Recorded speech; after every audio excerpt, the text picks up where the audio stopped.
네, 안녕하십니까. 스가랴서 9장입니다.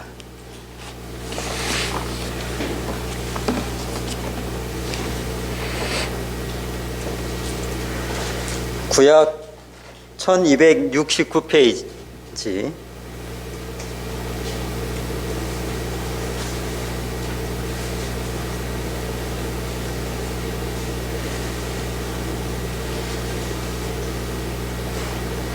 스가랴서 9장 9절입니다.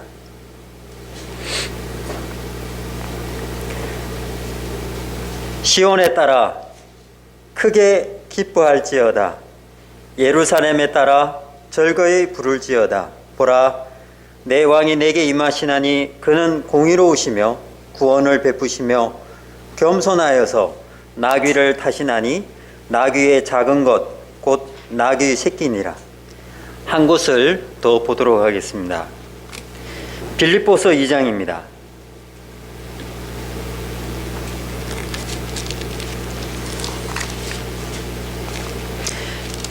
빌립보서 2장 6절부터 8절까지 보도록 하겠습니다.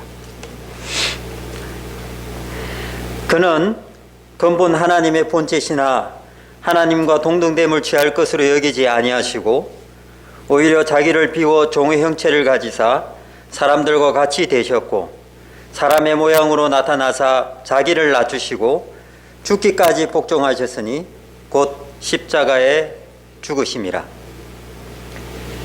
이 두 말씀은 한 분을 나타내고 있습니다.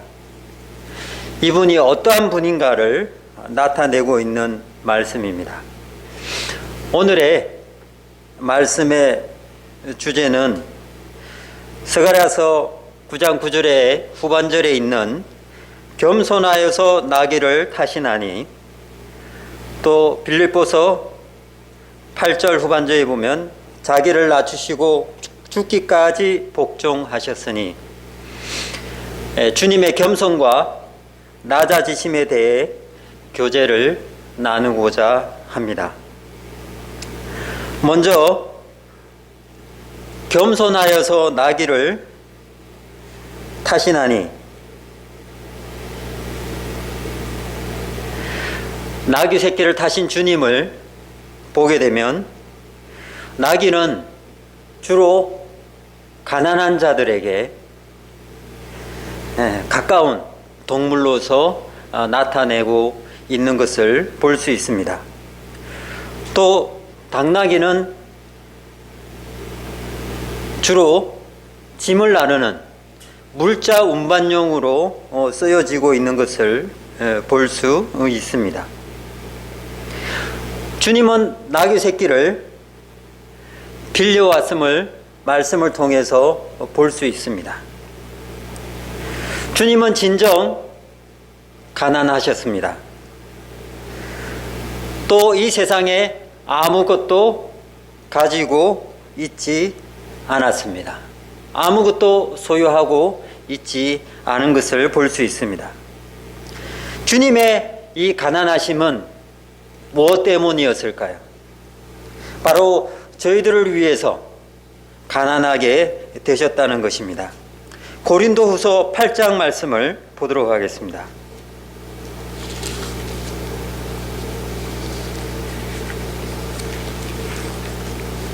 고린도후서 8장 9절 말씀입니다.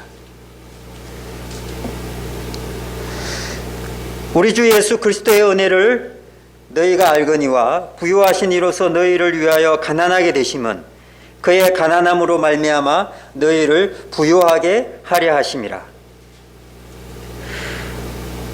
우리를 부유케 하시기 위해서 철저하게 겸손으로 우리를 섬기셨으며 가난하셨던 것입니다.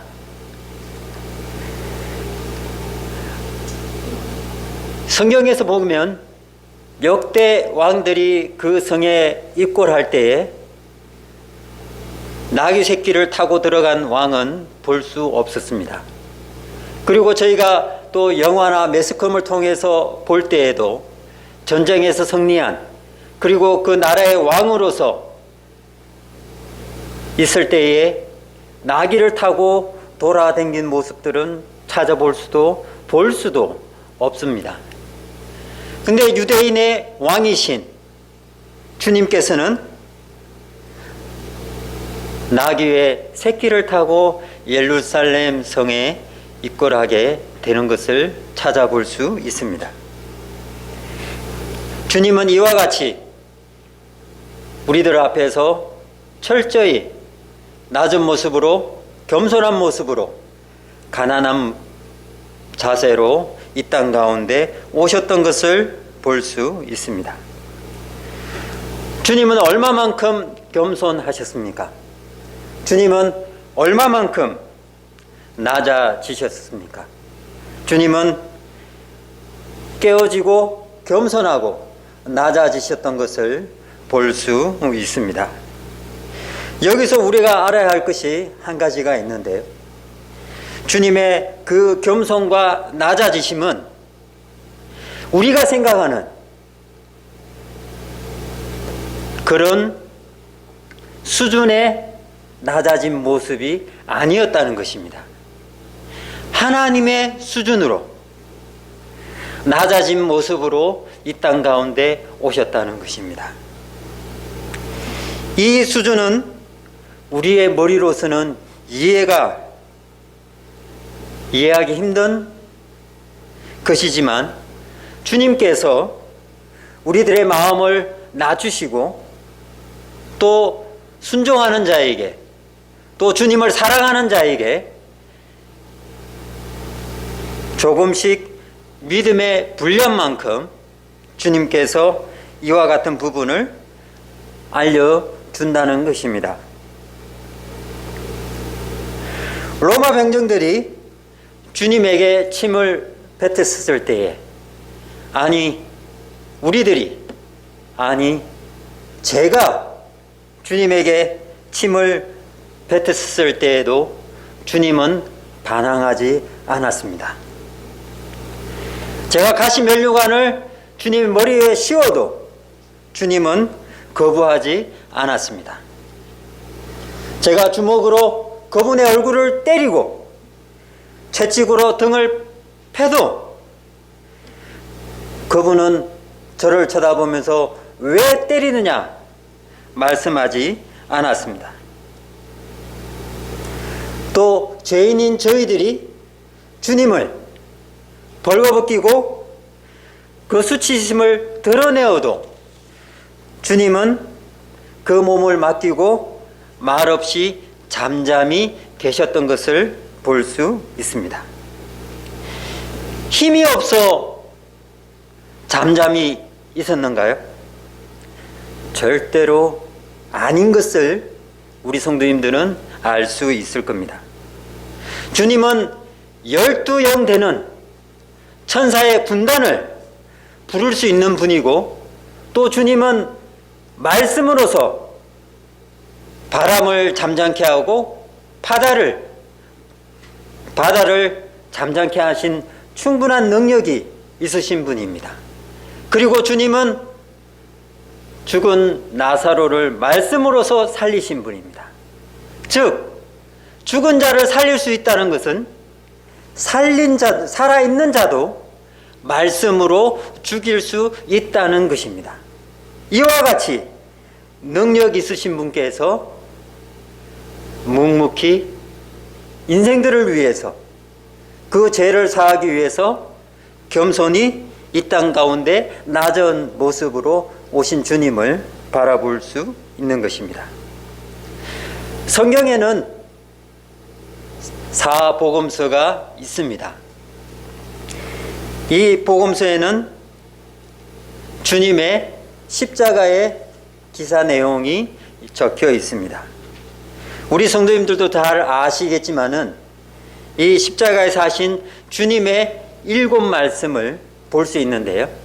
이것을 가상칠언이라고 이야기하고 있죠. 다 찾지는 않겠지만 제가 읽어 보도록 하겠습니다. 누가복음 23장 34절에 보면 아버지여 저희를 사하여 주옵소서. 자기 하는 것을 알지 못함이니이다. 누가복음 23장 43절을 보면 오늘 내가 나와 함께 낙원에 있으리라. 요한복음 19장 26, 27절을 보면 여자여 보소서 아들이니이다. 보라 너의 어머니라. 네 번째로 마태복음 27장, 마가복음 15장에 보면 나의 하나님 나의 하나님 어찌하여 나를 버리셨나이까. 다섯 번째로 요한복음 19장에 보면 내가 목마르다. 또 요한복음 19장 보면 다 이루었다. 일곱 번째로 누가복음 23장에 보면 아버지여 내 영을 당신 손에 부탁하나이다 라고 한 말씀을, 이 일곱 군데를 사복음서를 통해서 주님의 말씀을 찾아볼 수 있습니다. 한 복음서 안에 이 일곱 말씀이 다 나오지 않는 것입니다. 그런데 십자가 기사 가운데 사복음서에 다 나오는, 공통으로 나오는 것이 하나가 있습니다. 그것은 로마 군인이 주님의 옷을 벗겨서 십자가 밑에서 제비를 뽑는 장면입니다.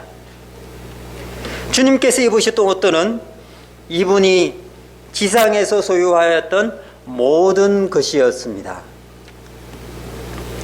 그렇다고 거지들처럼 누더기 옷을 입은 것은 아니었고요. 주님의 옷들은 그 군병들이 주님의 옷을 탈취품으로 할 만큼 괜찮은 옷이었습니다. 주님께서 이 땅에 가지고 있는 모든 것을 주었을 뿐만 아니라 자기 생명까지도, 그 몸속에 있는 피와 물까지도 우리들을 위해서 다 쏟으셨습니다. 한번 말씀을 찾아보도록 하겠습니다. 마태복음 27장 35절입니다.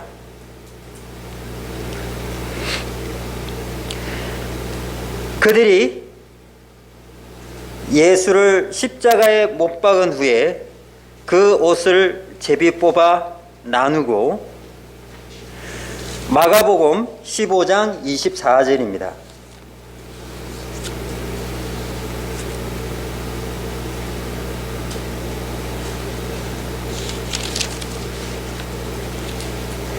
십자가에 못 박고 그 옷을 나눌새 누가 어느 것을 가질까 하여 제비를 뽑더라. 누가복음 23장 34절입니다.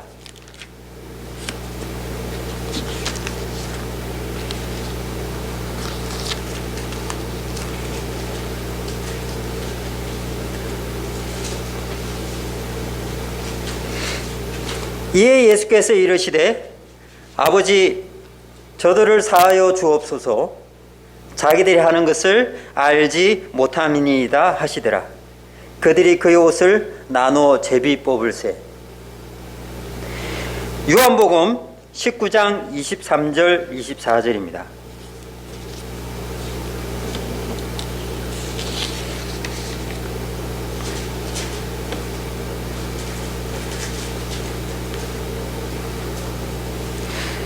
군인들이 예수를 십자가에 못 박고 그의 옷을 취하여 네 깃에 나눠 각각 한 깃씩 얻고 속옷도 취하니 이 속옷은 호지 아니하고 위에서부터 통으로 짠 것이라. 군인들이 서로 말하되 이것을 찢지 말고 누가 얻나 제비 뽑자 하니,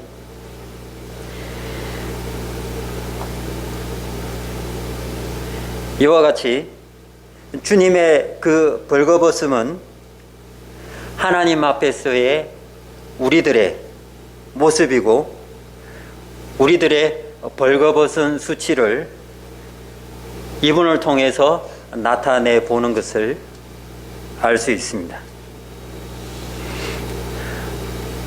주님의 옷을 모두 벗겨서 범죄인 가운데 십자가의 가장 중심에 주님을 넣었습니다. 주님을 십자가에 못 박기 전에 우리들이 죄인으로서 판결을 받아야 하는데 우리들이 이분에게 판결을 내렸던 것입니다. 주님은 진정 죄가 없는 분이었습니다. 이때 당시 재판장인 빌라도는 주님에게서 아무런 죄를 찾지도 못했다고 말씀하고 있습니다. 요한복음 19장 4절입니다.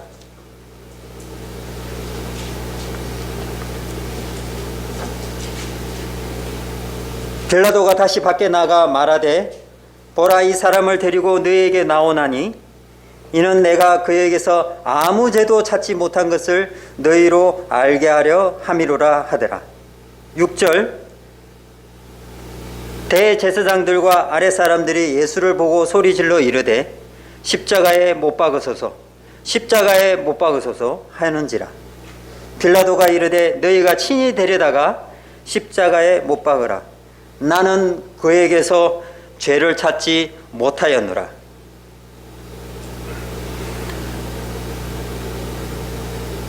말씀대로 주님은 그 당시에 재판장인 빌라도는 죽일 죄를 찾지 못했다고 말씀하고 있습니다. 그런데 죄인들은 주님에게 어떤 판결을 내렸는가요? 하나님을 못 어겼기 때문에 사형이라고 판결을 내렸던 것입니다. 주님은 그때에도 아무 말 없이 침묵하고 계셨던 것입니다. 얼마나 낮아지신 분인가요? 얼마나 겸손하신 분인가요? 그분에게서 사랑과 순종이 넘쳐나는 것을 볼 수 있는 것입니다. 마태복음 20장 28절에 이 말씀이 있습니다.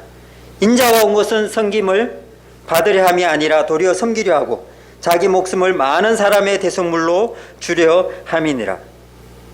주님께서 이와 같이 침묵하고 있던 이유 중에 하나가 섬김을 받으려 함이 아니라 섬기려 오셨던 것을, 그리고 자기 목숨을 많은 사람들에게 대속물로 주려 하기 위해서 오셨던 것을 볼 수 있습니다. 주님은 이스라엘의 그 어떤 자가 그때 당시에 율법에 능한 자, 바리새인들, 율법학자들, 사두개인들, 제사장들, 어느 누가 온다 할지라도 그들에게 말과 행동으로서 그들을 가르칠 수 있으며 그들에게 말로서 충분히 설명해 줄 수 있고 그들에게 이해를 시킬 수 있다고 생각이 되어집니다.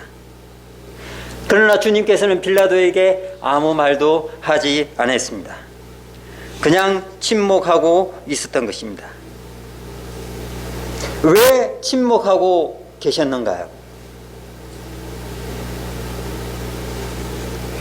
주님의 지혜를 저와 여러분들이 다 알고 있으리라 생각합니다.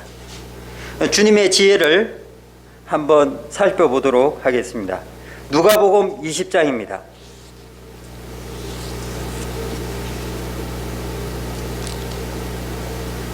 누가복음 20장 22절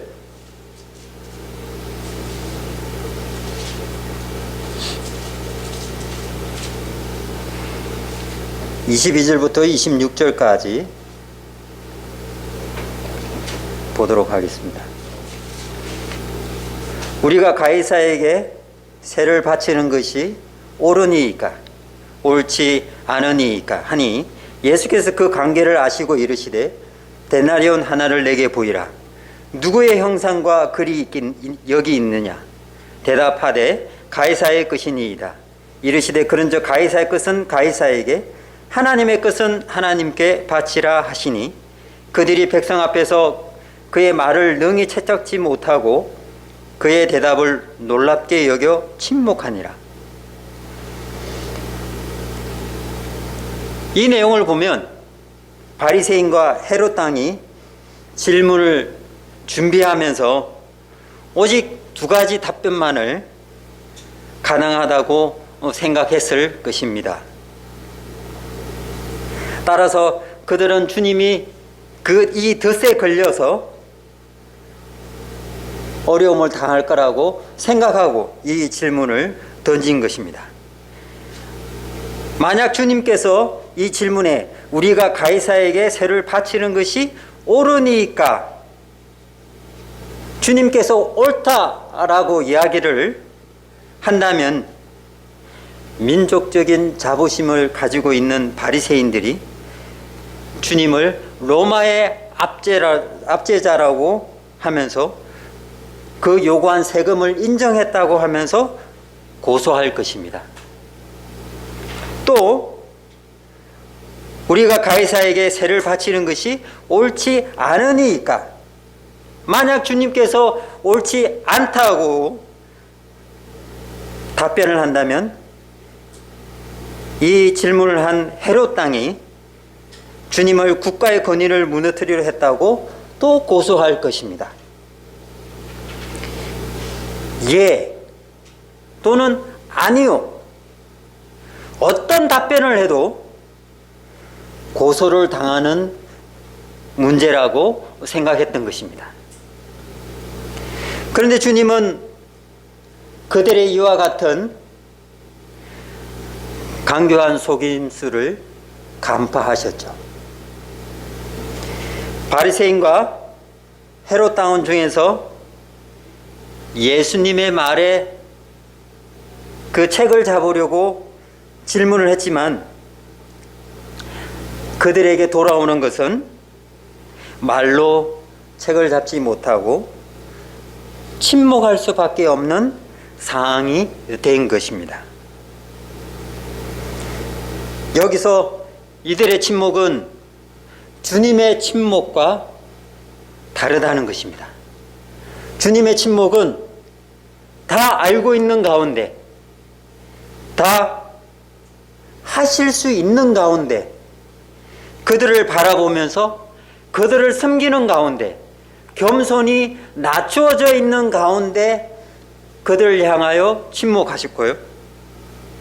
바리새인과 헤롯 당의 침묵은 주님의 답변에 할 말을 잊어서 더 이상 그 답변에 할 말이 없어서 침묵하고 있었던 것입니다. 가이사의 것은 가이사에게 라는 뜻은 로마의 통치로부터 그 혜택들과 그 특권을 받고 있는 그 정부에 대한 책임을 이행해야 되는 뜻에서 가이사에게 세금을 내어야 되었고요. 또 하나님의 것은 하나님께 바치라는 뜻은 이건 역시 반드시 우리가 하나님께 바쳐야 하는데요. 이는 모든 사람이 하나님의 형상대로 지어졌고요. 그리고 창조자의 주인이 누구인가요? 하나님이시기 때문에 하나님의 그 권리를 부정할 수가 없는 것입니다. 또 한 군데가 있습니다. 찾지는 않겠습니다.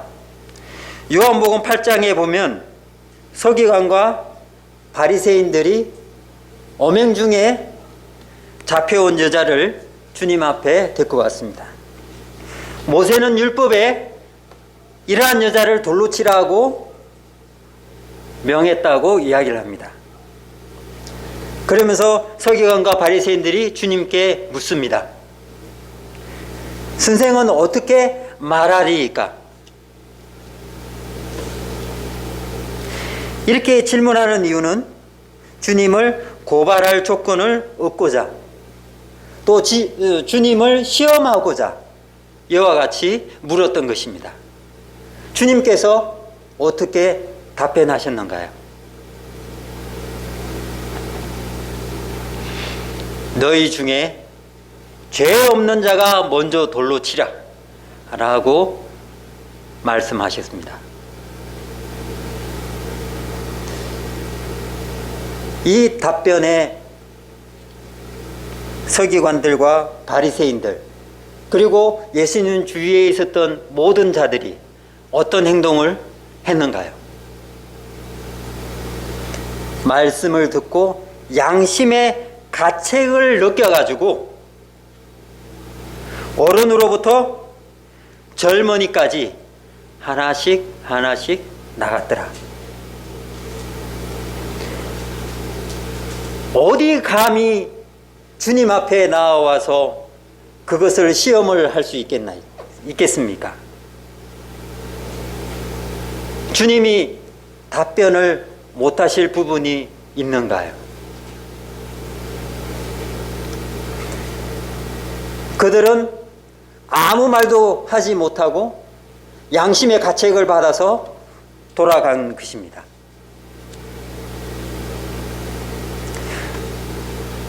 주님은 이 땅 가운데 어떤 학자가 와서 질문과 문제를 내더라도 그것에 대해서 명쾌하게 답변을 할 수 있는 분이며, 또한 어떠한 상황에 있어도 그 상황을 해결할 수 있는 분이 바로 주님이시라는 것입니다. 어느 누구에게도 당당하게 모든 면에서 뛰어나신 주님께서 그들에게 말할 수 있는 것입니다. 능력과 사랑이 넘쳐나는 분이십니다. 그리고 그 침묵이 그들에게 주님께서 어리석게 보일지 몰라도 성경에서는 주님의 그 위대하심과 주님의 그 높으심과 주님의 그 낮아지심과 겸손하심을 그 침묵으로 말미암아 말씀하고 있는 것입니다. 인류의 역사의 완성은 어디에 있습니까? 바로 하늘로부터 오신 그분으로 말미암아 완성이 이루어진 것입니다. 첫 번째로 하나님의 본체도 버리신 주님으로 말미암아 인류의 역사의 완성이 이루어졌고요. 자기를 비우고 겸손 오신 주님으로 말미암아 완성이 이루어졌습니다. 또 자기를 낮추시는 주님으로 말미암아 이 땅 가운데 인류의 역사가 완성이 이루어졌습니다.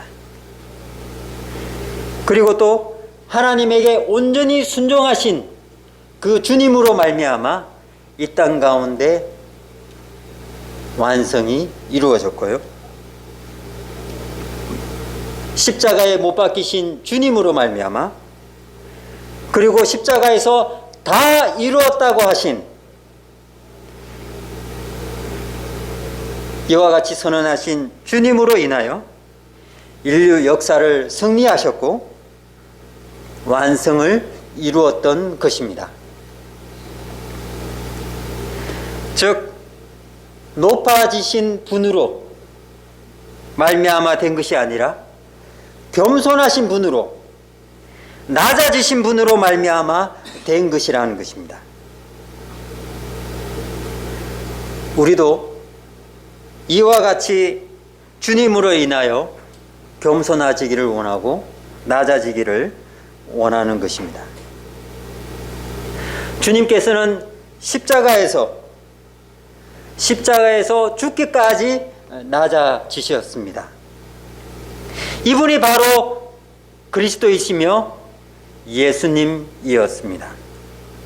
그래서 아버지 하나님께서는 주님을 높이셨고 하나님의 보좌 우편에 두셨던 것입니다. 주님은 이 땅 가운데 오셔서 낮아지는 것밖에 생각하지 않았습니다.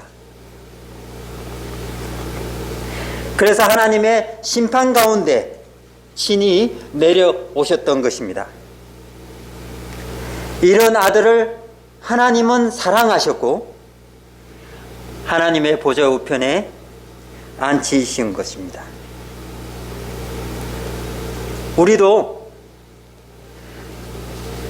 그리스도 예수님 안에서 끝까지 낮아질 필요가 있는 것이며 또 겸손해서 주님의 사랑 가운데 거해야 하는 것을 볼 수 있습니다.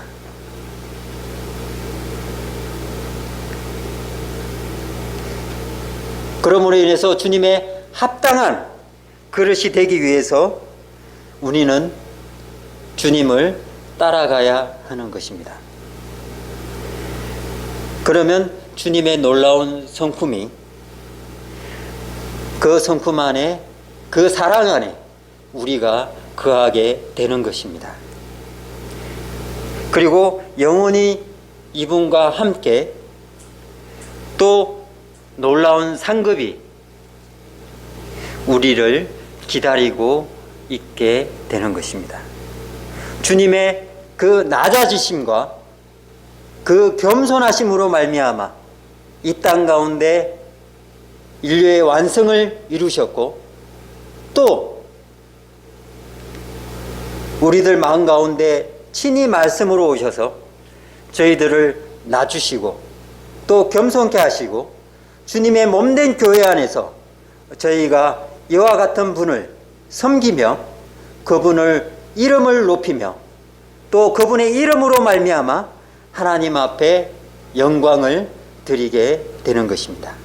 주님께서 먼저 이와 같이 본을 보이셨고 또 이와 같이 순종하셨고 그 사랑을 나타내신 것입니다. 주님의 그 침묵이 그 침묵 속에 우리를 사랑하는 그 큰 사랑과 하나님 앞에 순종하는 그 순종하심과 또 주님의 몸된 교회를 세우기 위한 그 아픔이 또 그 사랑이 그 침묵 속에 있었다는 사실을 또 깨닫게 되었으며 저희가 이와 같은 주님께서 걸어가셨던 그 길을 저희들도 함께 주님의 몸된 교회 안에서 걸어가기를 원하는 바입니다. 감사합니다.